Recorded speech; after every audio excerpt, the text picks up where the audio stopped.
Ebantase hlalani phansi ke sanhlanu phansi. Ngiyakhumbula nje nibalisela istory sika Calvovo no General Mkhwanazi. Donokubana uCalvovo went running his mouth esithi ye uGeneral Mkhwanazi waze wayicriminal.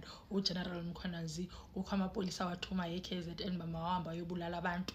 Ngiyakhumbula lonto. Calvovo senze interview. Nina bamelani ke into ayenzileyo ke ngoku uKwaliyenkosi. uKwaliyenkosi uthe wothi wathi apha eSouth Africa kukho umthetho and ndiza kubambela i-defamation mntasekhaya. Wahamba uGeneral Mkhwanazi wahamba uyovula icase ye-defamation against uCalvovo.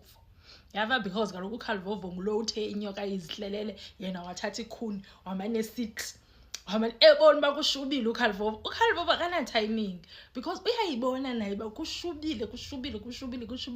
Eva wahamba wayovula icase ke ngoku. So mna ndiva sendifonelwa yiNkwalenkosi uba Emendi ndinale case ndiyivulileyo ilawyer endingayithatha ngubani wabe yena ecinga uNgcuka iThobi. Ndathi mntase apha ufuna i-big boys.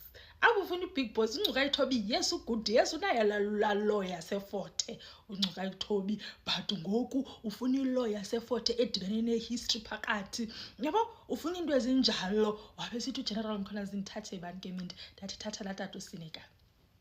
La tata uhleli nje yabo tata uhleli nje unyevulile. Yena uthathe yena ke ngoku uSikhakhane. Uthathe uSikhakhane lo ebesenza la case ka JP no Answa.